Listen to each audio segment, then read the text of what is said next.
દહેગામથી બાયડ ને બાયડથી દહેગામ જે રોડ છે એ રોડ ઉપર અસંખ્ય ડમ્પર ચાલકો જતા હોય છે અને ડમ્પર ચાલકોની આપણે સ્પીડ જોઈએ. હું ઘણી વખત ત્યાંથી આવતો હોઉં છું ને સ્પીડ ખૂબ ભયનીય હોય છે અને ઓવર સ્પીડ હોય છે.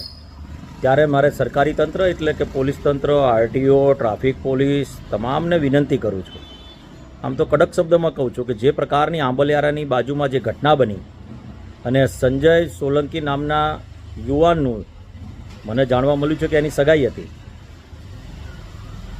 એ દિવસે હોય કે બીજા દિવસે એની ટૂંક જ સમયમાં સગાઈ હતી અને જે પ્રકારે ઘટના બની અને એ એક્સિડન્ટની અંદર એના શરીરના 2 ભાગ થઈ ગયા છે.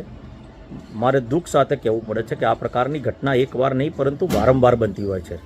અને આ ડમ્પર ચાલકોનો પોલીસ તંત્રને અને તમામ લોકોને વિનંતી કરું છું કે આપ કેમ્પ કરો, સરકારી અધિકારીઓ કેમ્પ કરીને એમને સમજૂતી આપો અને આવા ડમ્પર ચાલકો ઓવર સ્પીડથી જતા હોય તેના પર કાયદેસર કાર્યવાહી કરો.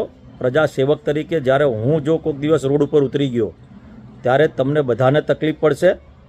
આ પ્રકારની ઘટનાઓ વારંવાર બને છે અને આપને કડક શબ્દોમાં હું સૂચના આપું છું કે આના ઉપર કંટ્રોલ લાવવા માટે પોલીસ તંત્ર અને આરટીઓ વિભાગ કે ટ્રાફિક પોલીસ આના પર કડક કાર્યવાહી કરે.